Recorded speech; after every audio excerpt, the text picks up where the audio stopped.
Welcome to today's webinar. County Health Rankings and Roadmaps is a program of the University of Wisconsin Population Health Institute. This webinar is brought to you thanks to the contributions of colleagues and partners in Wisconsin and across the nation. The University of Wisconsin-Madison occupies ancestral Ho-Chunk land, a place their nation has called Dejo since time immemorial. Today, UW-Madison respects the inherent sovereignty of the Ho-Chunk Nation, along with the 11 other First Nations of Wisconsin. This webinar will be recorded. All speakers' views are their own. Guest bios and slides from today's webinar are available on our resource page. We will share a link to the resource page when the webinar begins. Sign up for our newsletter by scanning this QR code with your phone's camera. It's the best way to find out about our latest tools and resources. We invite you to continue the conversation. Join our discussion group immediately after the webinar. Joanne Lee will be our lead facilitator. And watch for a chat from Soraya for details on how to join the group after the webinar.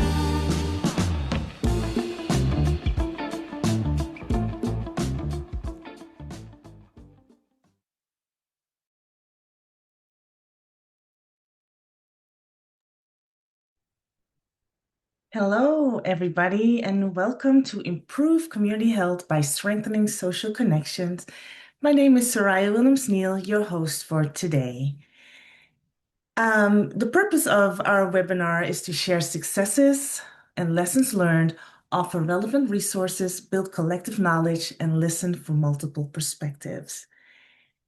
I want to note that the views shared by presenters, participants, and CHR and our colleagues, reflecting the expertise of more than 35 team members, are their own and do not represent the University of Wisconsin-Madison or the Robert Wood Johnson Foundation. I also want to acknowledge that funding support from the Robert Wood Johnson Foundation is appreciated. CHR and our webinars reflect the values we hold as part of the University of Wisconsin Population Health Institute. Values of collaboration, innovation, integrity, courage, inclusion, and excellence. These are values we aim to model during the webinar, and we hope that you will too. And with these values, now more than ever, CHR&R believes that everyone is worthy of dignity, that everyone should have a voice in deciding how systems function, and that we have the power to transform the future. We have the data and evidence and language that provides context in our interactive text about relevant topics like power, rules, safety, and social support. And with that, I am pleased to introduce the team supporting your learning experience today, and we will begin with Erin. Hi, Erin. Thanks, Soraya. We invite you to join the conversation and engage with us during this webinar. There are two ways to engage. First, you can ask panelists questions by using the question box. We will answer as many questions during the live webinar as possible. Next, you can also engage with the other participants in the group chat. Please use the group chat to introduce yourselves, comment on learnings, or share your knowledge and experience with the topic. Now, I am happy to introduce you to James. Hi, thank you, Erin. I'm James Lloyd. I'm a Program Technology Coordinator at County Health Rankings and Roadmaps. And like Erin said, I'll meet you in the chat today. To participate in chat, be sure to set your chat setting to send the message to everyone. Our chat space is pretty lively, and we ask that you adhere to our group agreements that you can see on screen right now for productive interaction. For more about our group agreements, you can see the webinar resource page. I will also be providing technical support for today's webinar, so if you are having issues seeing or hearing our speakers, please put questions there in that same Zoom Q&A panel. Soraya, I know I save this for every webinar, but I'm really looking forward to today's topic and the great ideas we're going to hear. So back to you. Oh, thanks, James, and thanks for this dual role that you have Oh, today. you bet, you bet. All right, well, let's start with some grounding. So humans are social beings, so it's only natural that humans need to connect. And today we're going to dive into why social isolation is a threat to health outcomes, why social connection is a public health issue and leads to opportunities for structural change, and what narratives and strategies that can either impede or elevate social connection. So before diving in, let's do a brief recap from webinars past on narratives. So simply put, narratives are the themes of stories that we tell. The values we hold and how we understand the world shape the narratives, prioritize, and in turn shape how we make decisions. Um, the ability to influence worldviews by shifting narratives is a form of power. So, in fact, worldviews is detailed in our new model of health.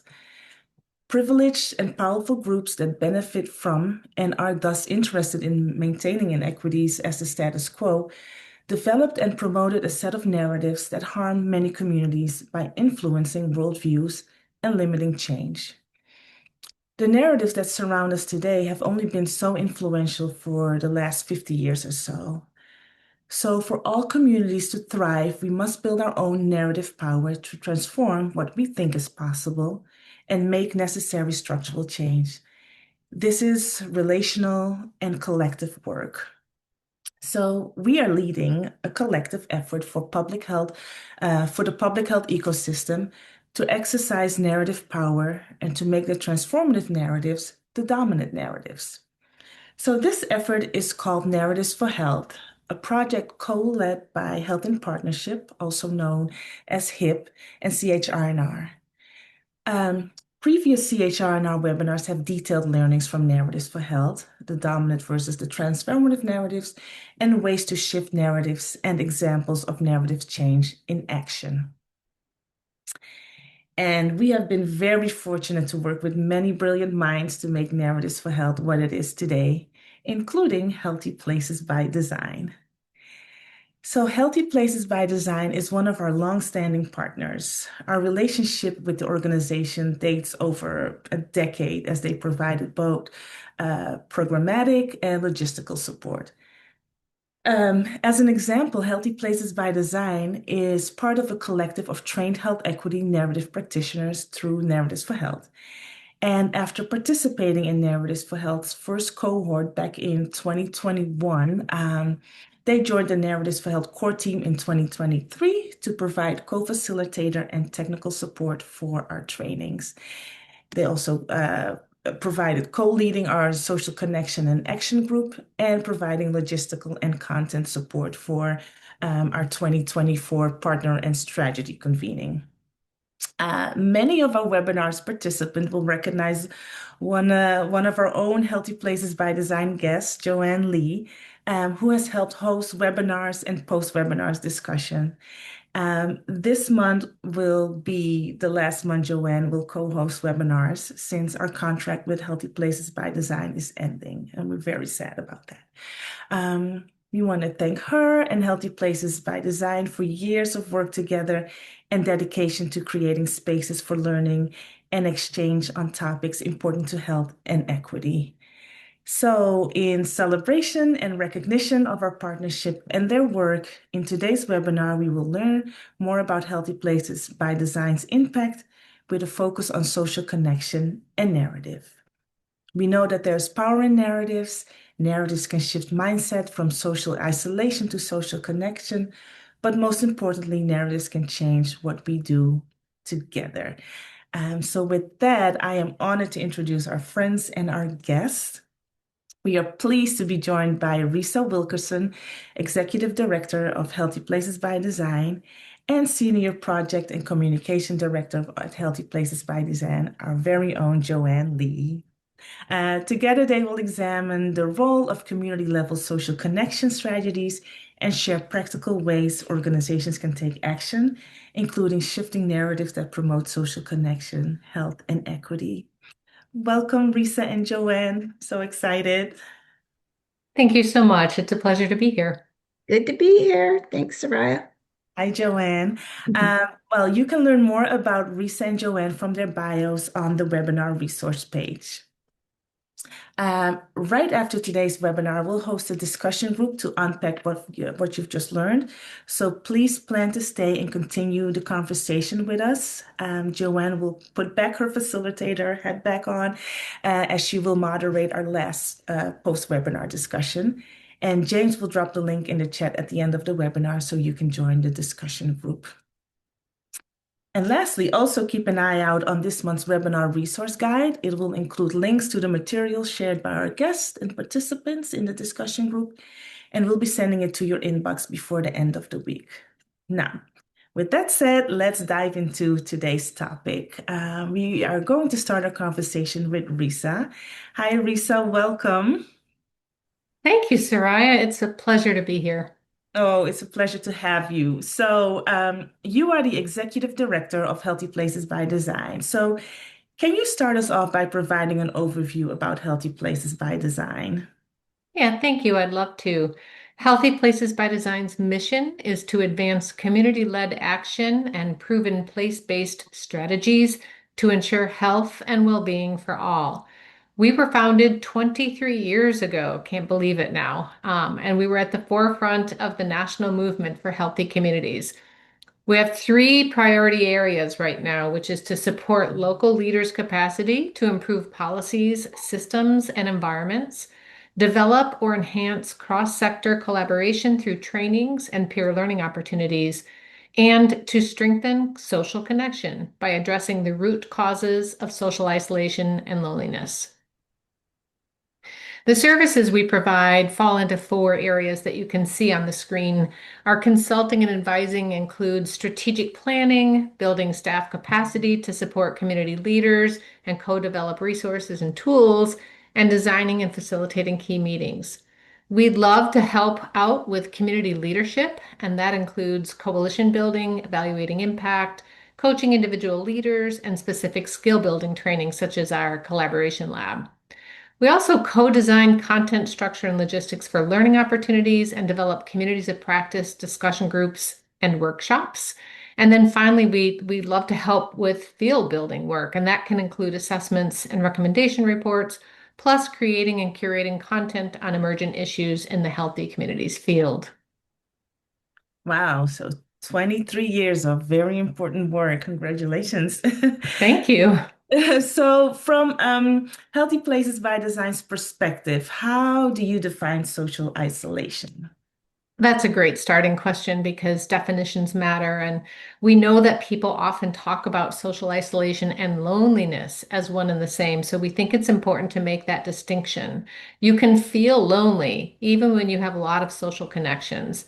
And socially isolated people lack significant social connections interpersonally and in their community. And yet, not everyone who is isolated feels alone. So it's just really important to note the difference. And the conflation of these two terms is linked to the ways that social isolation is often both defined, discussed, and addressed, primarily through an individual lens rather than a systemic one. So, to address social isolation and loneliness, we advocate for strong social connections, which is having a variety of relationships you can count on. And it's worthwhile to take just a moment to dig a little deeper into the types of relationships that we have. We know there's value in our intimate relationships that we have with our closest friends and confidants. And it's also important to note, though, that even our incidental encounters, such as conversations with the cashier at the grocery store, can have a notable impact on our day. In Dr. Vivek Murthy's report, when he was our Surgeon General, he emphasized three factors when it comes to social connection: the structure, function, and quality of our relationships and interactions matter. Hmm. So what does the evidence tell us about how social isolation affects health outcomes? And I have to talk about equity. Who is most impacted due to structural inequities? Yeah, this is also really important. And I know for the audience here today, this matters a lot just to understand the impact on health and the economy. Social isolation negatively impacts quality of life and health outcomes. It's linked to an increase of risk of death from all causes, equivalent to the risks from cigarette and alcohol, obesity, and more. And it's linked to depression, poor sleep quality, cognitive decline, and poor immunity. In other words, it increases the risk of premature mortality. And you can see on the screen, it also has impacts on economic health.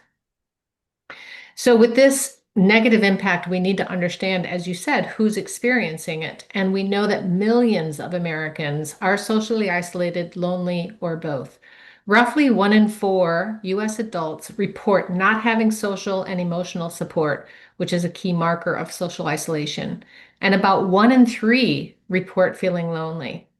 Current metrics indicate that people of all ages, demographics, and identities experience isolation, so it's clearly a widespread condition.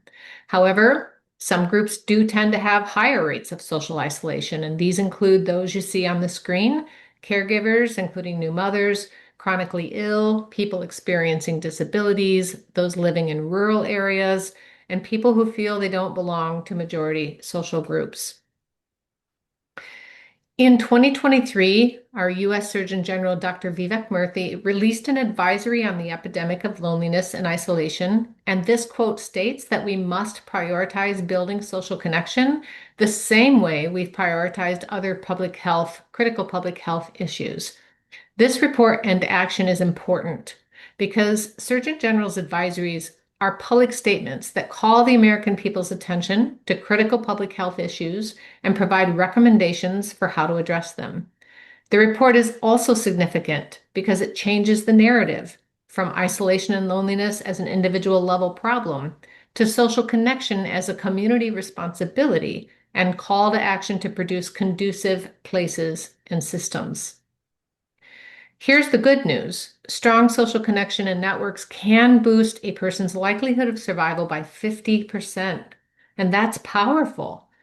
This statistic does have an individual focus, a very important one, and whenever an issue is affecting so many people, we need to look deeper to understand the causes.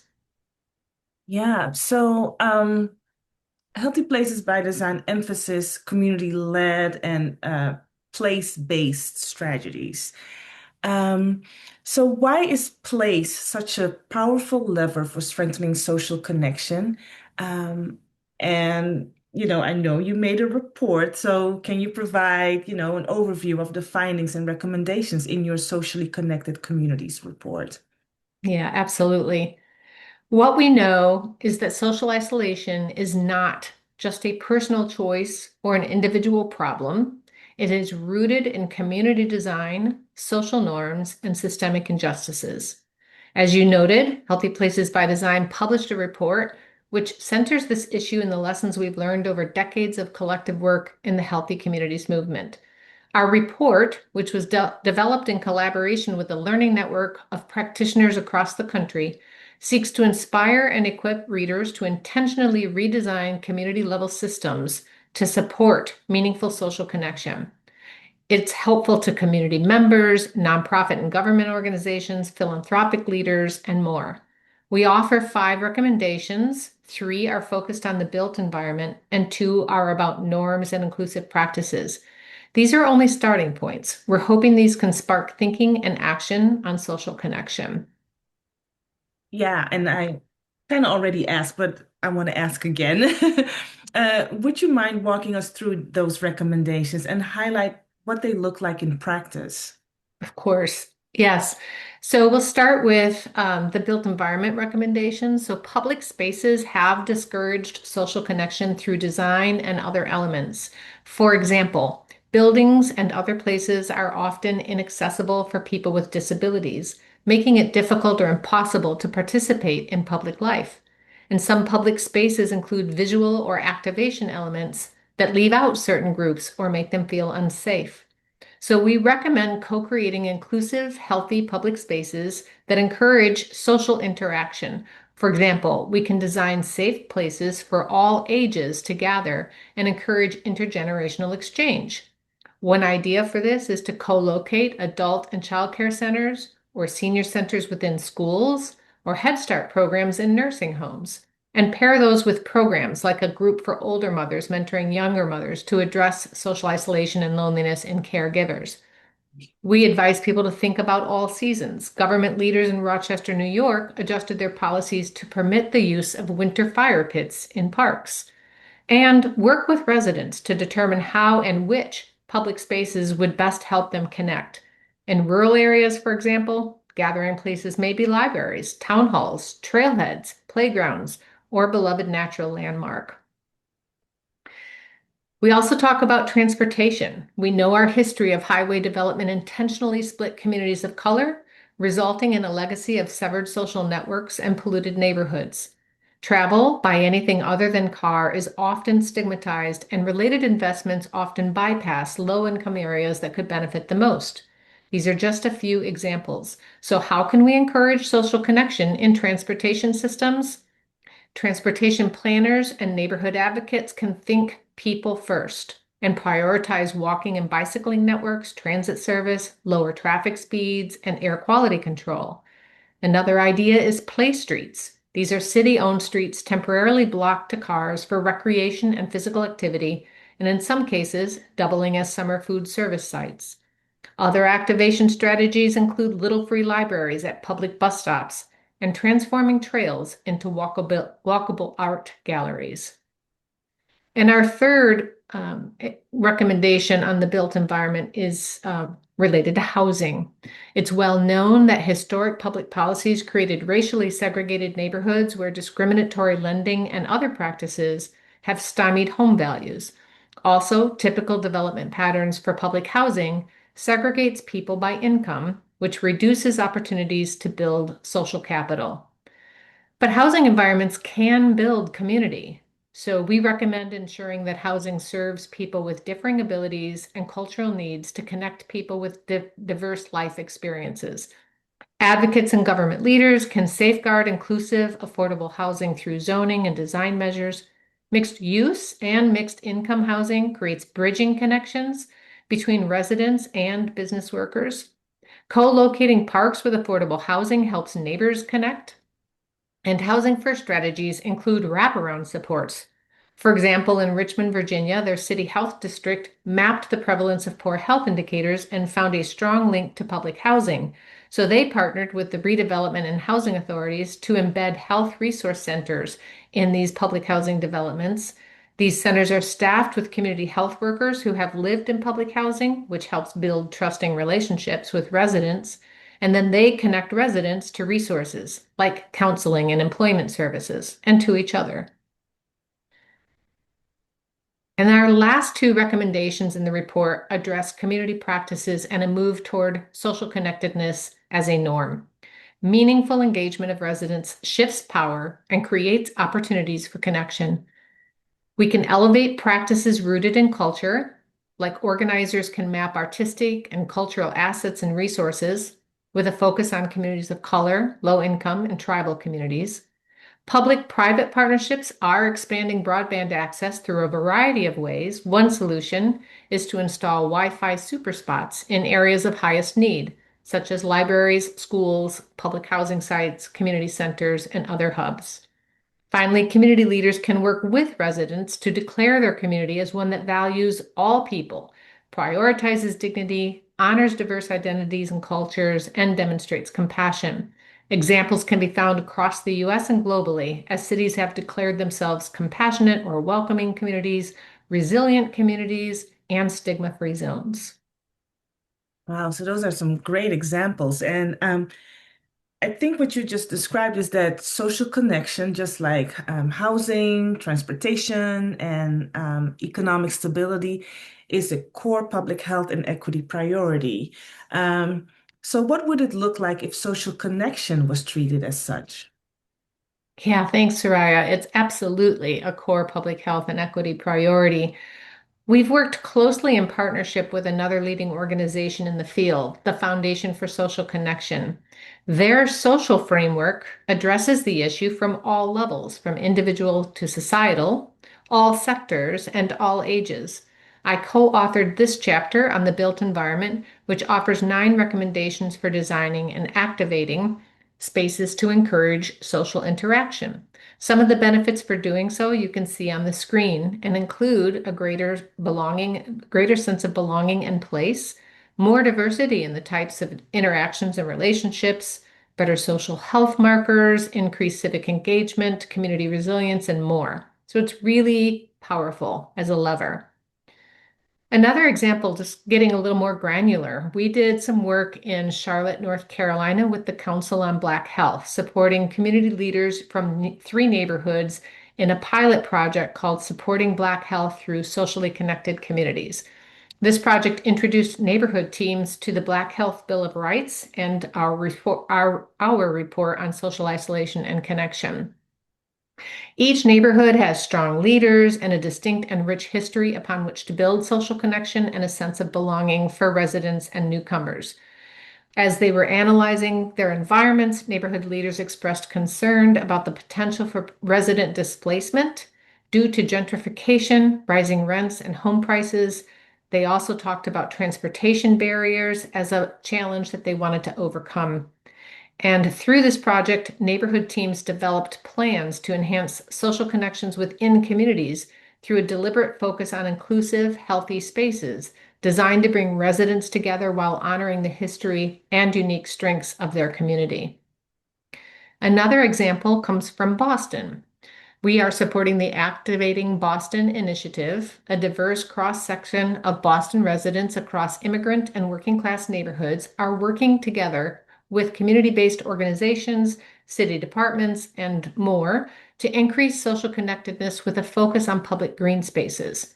One example is in Chinatown. This photo shows a temporary installment of a play and gathering structure, which you can see on the far left, on a small parcel of land that's adjacent to a residential building. The structure was co-created with artists, residents, and community partners, and this image captures one of the many activations they created to bring together older adults, families, and young people to share their stories with each other. Over the past 2 years, this project has been implemented across multiple neighborhoods, and it has strengthened social bonds and civic engagement. Residents have gained a stronger voice in neighborhood decisions and showed greater interest in parks, environmental issues, and mental health. And youth have stepped into leadership roles as community changemakers as well. Wow, great. Well, those are some powerful examples of communities intentionally centering and investing in social connection. Um, so, for public health practitioners listening today, what are concrete actions they can take to strengthen social connection in their communities? Oh, thank you. They have a powerful role to play. They can engage with staff across departments to identify how you can weave social well-being into internal practices and policies. And we can ask that they consider incorporating social connectedness into community health improvement plans and community health assessments. Public health practitioners can partner with funders, nonprofit organizations, and universities to host community-wide conversations about the benefits of social connection and explore how to infuse social well-being into every aspect of life. Be sure to include multi-sector leaders, of course, to better address the policies, systems, environments, and practices that contribute to social well-being in community. We also advocate the use of a social in all policies framework. This concept elaborates on health in all policies, and when you weave in social health to this approach, you can position social connectivity as a foundational element of health across all sectors and policy areas, which would be especially powerful when paired with approaches that address injustice or trauma. And finally, to better understand where social isolation exists in your community and to bring in your expertise and tools with community level data and engage community members from the beginning in deciding what questions to ask and what data to collect so the information reflects their priorities and lived expertise. Break down this data by race, gender, age, and other factors to unveil inequities. And methods such as photo voice, storytelling, and oral history are effective tools for this kind of work. Oh, great. Well, thank you, Risa, for grounding us in the why and big picture strategies. We will return to you during our Q&A. Thank you. Now I would like to welcome Joanne. Hi, Joanne. So good to have you as our guest. Hi, good to Hi. be here. So, could you begin by sharing Healthy Places by Design's position in the narrative space and why narratives are such an important part of addressing social isolation? Yes, so you already gave a little bit of background about Healthy Places by Design's role as a core partner of the Narratives for Health initiative. And we've been actively engaged since the beginning of that. Some specific roles in which we provided leadership under Narratives for Health have included co-facilitating multiple train the facilitator cohorts to build capacity and a groundswell to change narratives in communities and across the country. We've also led an issue-specific action group of narrative builders who are focused on addressing the epidemic of social isolation and loneliness. We've also guided the process to develop transformative narratives as a tool to change hearts, minds, and practices about the importance of social connection and its impacts in our communities. And we've learned from this process, as well as from the group that developed a transformative set of narratives for civic health and Healthy Places by Design. From those learnings, also developed a tip sheet that communities can use to develop their own narratives for the most pressing issues in their communities. Yeah. And, on a personal note, it was always a great time co-facilitating the cohorts with you. So, but back to our topic. When it comes to social isolation, what dominant narratives tend to show up, and how do transformative narratives help reframe the issue towards shared responsibilities and systems change? Yeah, when we talk about shifting narratives, a key point I think you mentioned, Sarai, is that narratives shift mental models, which influence how people think, how we behave, and how we act. And as the need to address social isolation and strengthen community social connection has emerged more prominently as a public health and community issue, narratives play a really important part in that. To help people understand that strong, socially connected communities is something we should all care about and do something about. Now, while there are dominant narratives that apply broadly to most issues in our country and communities, if you're wanting to address specific community or health issues, it's important to uncover additional or nuanced themes in order to effectively address them. In public health and other types of communication, what do we usually start with? We usually start with the talking point or the messaging first, not the values or the narratives. And in narrative work, we encourage starting at a deeper fundamental level, and that is the values and beliefs that then get translated into frames and messages that impact us. So I like to think of it this way: stories are what people remember, narratives are what people believe. And so, in our work to address socially connected community narratives, we discovered that the current dominant narratives on this issue are actually very similar to the ones impacting health equity. And you see them on the left side of this slide, just a few of them for examples. And these dominant narratives get translated into messages and talking points like the ones you see on the right side of the slide. And these are the types of things we hear and feel consistently from media, neighbors, in various places as we navigate our day-to-day lives. The constant infusion of these narratives and messages operates sometimes in very obvious ways, but other times in insidious ways, sometimes without us being fully aware that they're impacting us. And they begin to feel like it's part of our culture, and it works its way into organizational practices, decision making, and policy making. So then a narrative becomes dominant when it becomes the most pervasive and has the most power to shape what's possible in a community or our society. And you mentioned that narratives are a form of power. And that's really, really important to underscore. Dominant narratives and the values that underlie them become embedded in our institutions, policies, and norms, like I mentioned. And they become more powerful than facts. So our audience might be able to think of recent examples of facts being less influential in some talking points we hear from decision makers, right?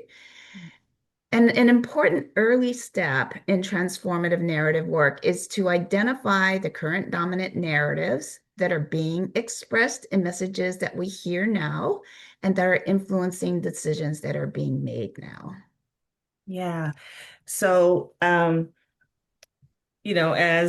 one of my favorite narratives for health partner, Healthy Places by Design led the process of developing a set of transformative narratives for socially connected communities. Um, can you describe the process and how can practitioners develop issue-specific transformative narratives around social connection? Yeah, we were glad to be a part of it. And actually, a wealth of resources have been developed by various partners in the Narratives for Health initiative. Healthy Places by Design was pleased to work on guidelines and a tip sheet to help community practitioners develop their own narratives for specific health issues. And on this slide, I included an image of the tip sheet just so folks will recognize it. You can't read the small type, but I wanted you to have a visual to recognize because it's in the longer narrative for health guide, which will be in the webinar resource guide. So you all will get that link later. Now, the essential ingredients in the process for developing issue-specific narratives are in bigger font on the left side of this slide. And it really starts with convening and building a group of committed people who care about the same issue and want to improve it. And then together, you work through the process of identifying what the current dominant narratives are that are getting in the way. You identify your shared values that are supporting the cause that you care about, and then you develop transformative narratives around that. Then, through community organizing, your group can amplify and infuse the transformative narrative throughout your own organizations and throughout the community so that it then becomes the dominant one. It becomes the one that influences practices, decision making, and policy making because it's the one that people are hearing the most through talking points and messaging. And I just want to also note that because communities and the context within communities shift over time, it's really important to continue to test and update the narratives that you're using. Narratives shouldn't be static. They should be open to changing based on what's happening in the world and who's in power to make important decisions. So I mentioned that we actually worked with a group, an action group, and folks to develop the socially connected communities transformative narratives. And so after the initial health equity narratives were developed, some partners were very interested in using the same narrative building process to develop other sets. And Healthy Places by Design, because of our network and interest around socially connected communities, we took this on. And our first step was to engage folks who really cared about changing the narrative around socially connected communities. So we engaged professionals with expertise and experience with the issue of social connectedness, loneliness, and isolation. We also gathered leaders and practitioners from communities across the country who were working to address these issues. And very importantly, we engaged individuals who have direct lived experience with social disconnection. And here on this slide, you see the types of identities and intersectionalities that relate to the groups that we know tend to experience isolation and disconnection disproportionately. And these are the self-identified identities of some of our narrative builders.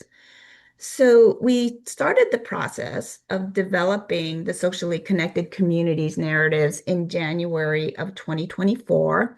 And we actually went through 4 rounds of group and individual meetings and conversations to develop and refine the current set of transformative narratives. And our narrative building process started with first naming the deep grounding values that narrative builders have about social connection. And you see those values here.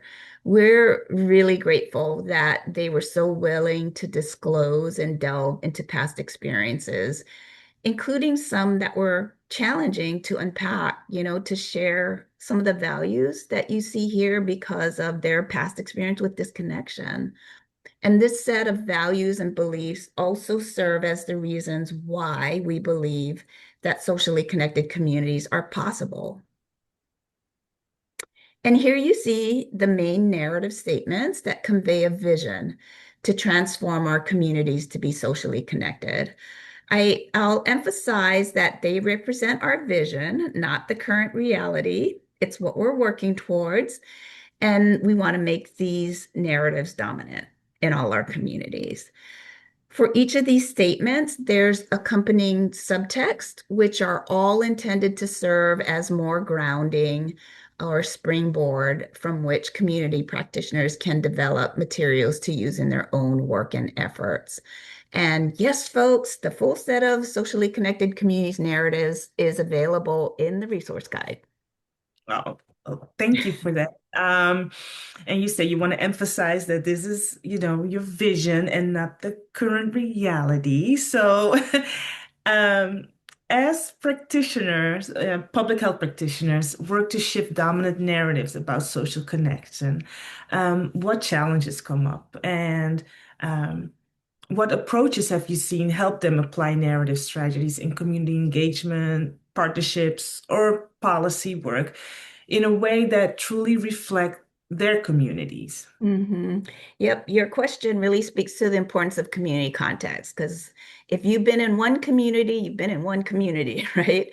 And both the narratives for health equity narratives and the socially connected communities narratives I just spoke about, they reflect national perspectives. So that's really important to keep in mind. It's a great springboard. But our narrative builders were really from across the country, and they certainly brought their, local perspective, but I do want to make that important note. Um, what we've heard from communities is that one size or approach does not fit all, but with transformative narrative work, what works well in one community, you can certainly learn from it, but also be aware that it may actually reinforce harmful assumptions in another community. And the same grounding narrative can be interpreted differently in different communities.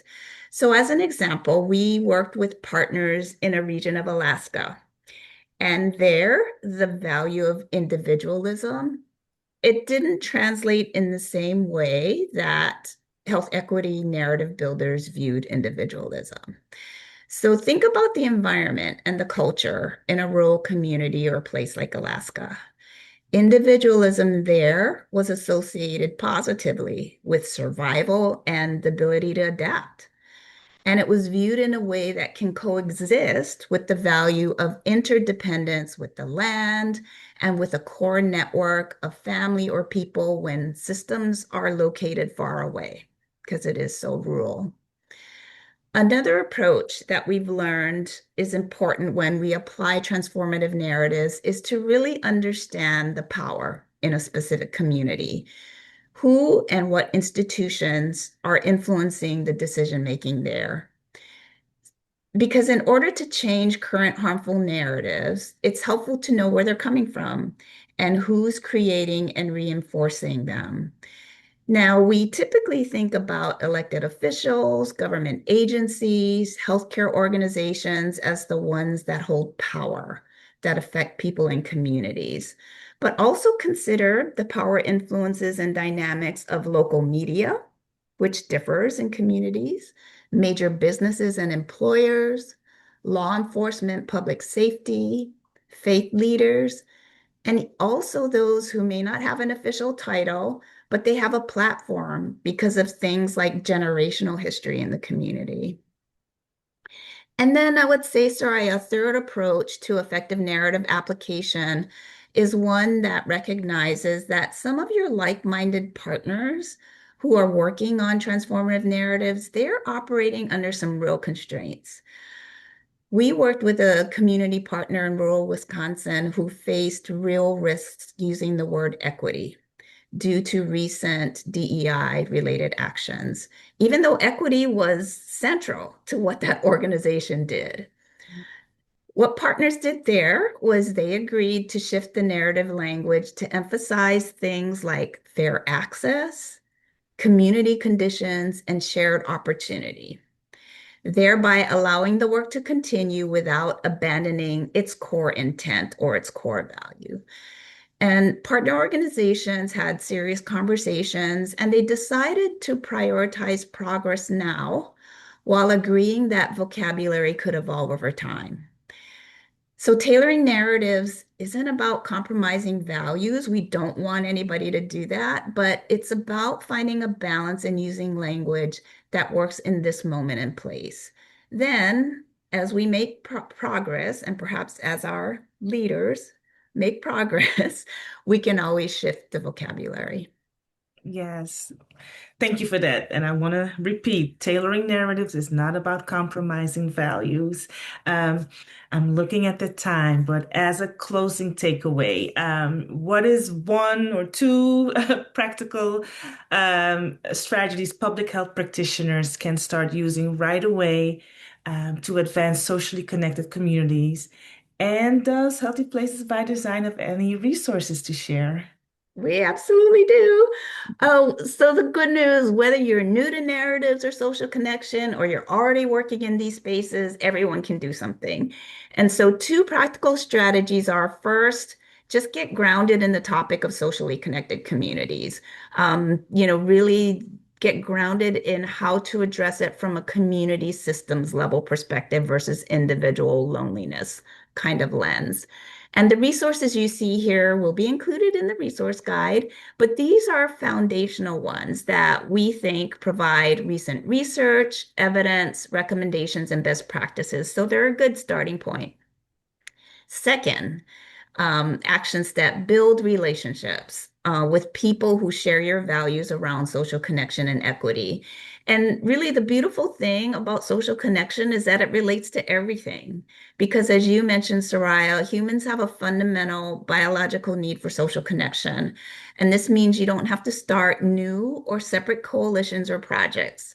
Start with the people already in your network and think about how you can infuse social connection. So then I lied. A third step is reach out to us.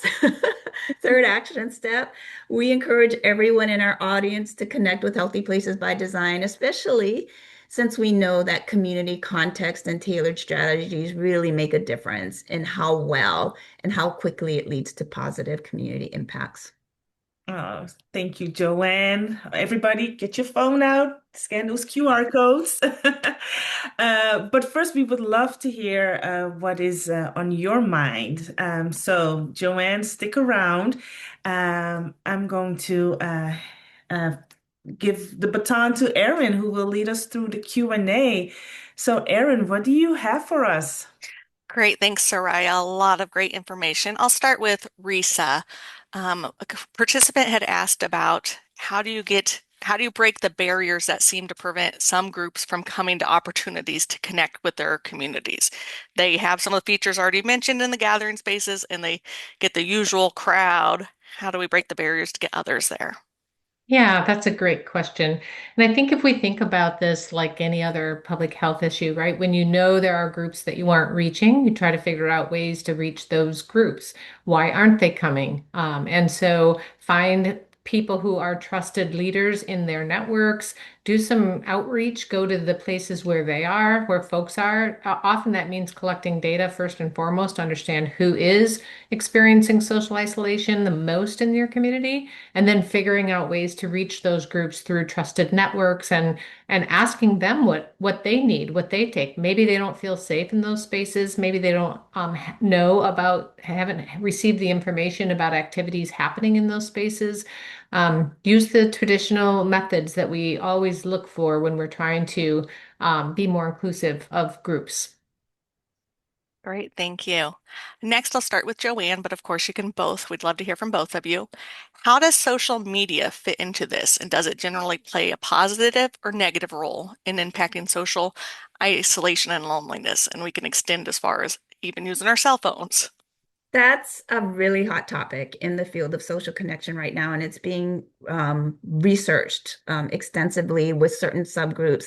And I think just the short answer right now, and we can unpack this more in the discussion group if there's time, is that social media is a tool, but it's all in how you use social media. And there's some evidence that shows sort of the downside about screen time in general for shorthand, but there are some great examples of how the use of social media or technology has actually bridged social connections, especially among older populations. Once they're kind of trained up in using the technology, but also in rural areas or geographically dispersed areas where you're not physically as close to one another. So we can also pull some research too, but most of the research is done, I think, by specific populations, so young adults and children or older adults so far.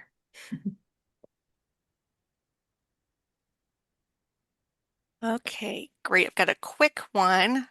Do any demographics experience lower rates of social isolation? I know we mentioned to have the list of those that may experience higher rates.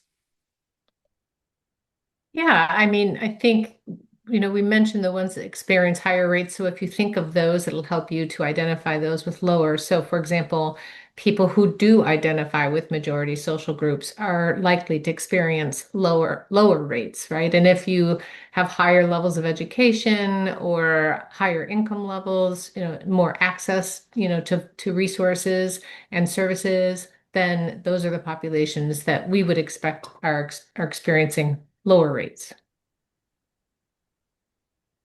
Great, thank you.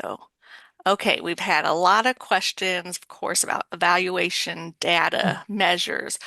Are there any go-to resources that you all use, even qualitatively? How do you gather information about lived experience and isolation? Do you want to take that one, Joanne? Well, I think you started on the evaluation and engagement piece. Well, there's a lots of we actually did a whole webinar on measuring for social isolation and loneliness. So there'll be access to that in the resource guide too. Lots of different tools are being utilized for that. We know there's a new report that came out called Social Connection in America that's talking about trying to get some consistent measurement over the long term so that we can all kind of collect that together. It depends on what people are looking to measure, of course. If they're looking to measure some kind of individual level data, there's a loneliness survey, that's UCLA's loneliness survey, that's been used for a long time. If you're looking to collect information that's more community level data, there are different sources for that as well. Yeah, that's what And I'd say. yeah, I would just add that that's a really key point is what are you trying to measure?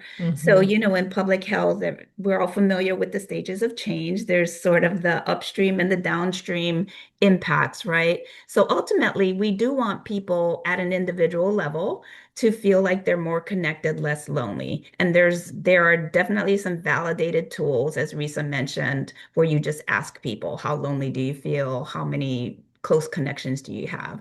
What we're encouraging is that we actually look at those medium um, um, sort of systemic indicators as well. Like, are there even places for people to gather or be socially connected? Are there volunteer programs?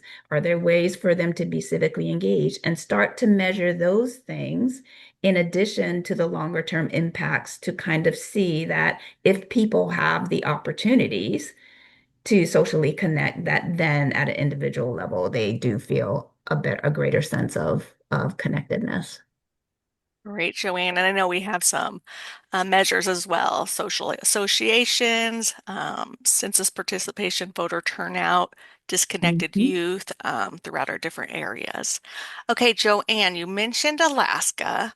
How have others addressed social isolation in rural and even frontier areas where there's a Yeah. lot of geographic isolation? So it's natural for folks to think that if people are not in close physical proximity, that they are more lonely. And so I think what we learned when we first went into rural communities is to ask them, their definition of isolation and loneliness. That we learned right away that people move to frontier areas because they like the physical space, so to speak. They want to live off the land and have a lot of land. But it didn't necessarily mean that they didn't have networks or people that they could call if they needed help. So it's really important to sort of frame the question in that way, because sometimes it's not just about geographical distance. But when it is, that's where if technology is available, and I know there are challenges as well with access to Wi-Fi and technology in more rural areas, but look for the places where people already gather. It may be the post office, it may be the corner store where everybody gets, their essentials and things like that. It doesn't always have to be a formal or what we consider a formal program or structure and start from there. But I think, I just really want to emphasize that if people feel like they have three people they could call on the phone if they needed to, that's a form of feeling socially connected as well. Great. Thanks, Joanne. Okay, Risa, this will be great since you're the executive director of your organization. How can we address loneliness for public health workers? We have so many remote workers across many fields, not just public health practitioners, funding that doesn't always support collaboration and gathering, and just silos in public health. What can we do? Yeah.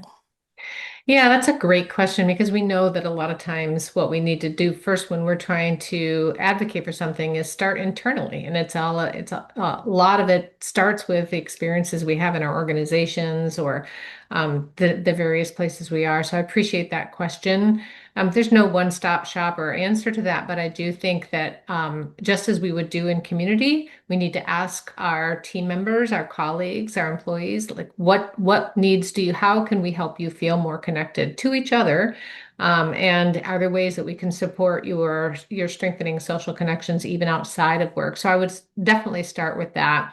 Look for organizational practices that can help with that too. So at Healthy Places by Design, when we meet every other week, we always have some sort of a question at the top to help us get to know each other better. We have opportunities have asks and offers and find ways to do some sharing as well. So we have our own sort of individual um, a place where we can share pictures of things that are going on and share celebrations and victories with each other. So I think your employees will have the answer that you need. Reach out and ask them, and then look for some simple ways to help to strengthen that internally as well.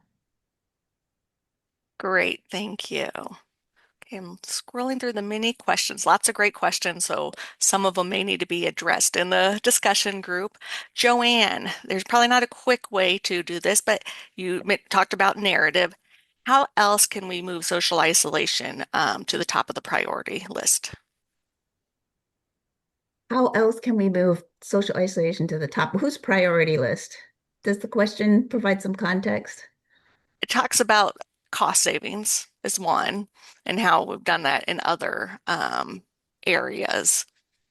Yeah, so I think the thing about narratives is that once you have your grounding values, you then tailor messages to express the narrative values depending on your audience. So if you're talking with some folks who are really concerned about cost savings and economic development, your talking points will definitely emphasize. I think we had a slide early in our presentation about how much it's like 6.7 billion in Medicare that better socially connected communities can result in. So I think though that gets into sort of communication and messaging with your audiences. But that's the beautiful thing about narratives is you can tailor the same value message or the same frame to different audiences to put it at the top of their priority lists. Okay, great. Thanks, Joanne. I'll turn it back over to Soraya.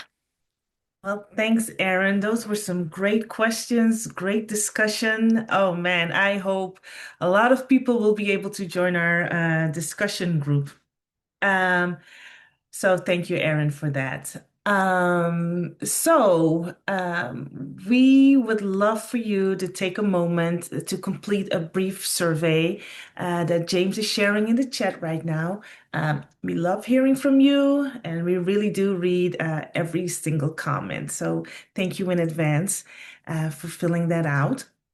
And then join us next month where my colleagues, Molly Burdine, Keith Ganoso, Molly Newmeyer, and Naya Patel will guide participants through the latest data and action resources that County Health Rankings and Roadmaps provides to help communities understand what's driving health and well-being in their community and state, and what related strategies work to improve health and equity.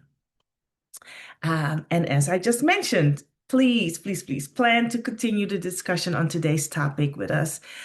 Join us for the post-webinar discussion led by Joanne Lee, and James will drop the link in the chat so you can join. And with that being said, I want to thank our guests, Risa and Joanne. Thank you both so much again for sharing your expertise. This was a great conversation. And to the audience, thank you so much for joining us today. We really appreciate your time and engagement. Have a great day, everybody.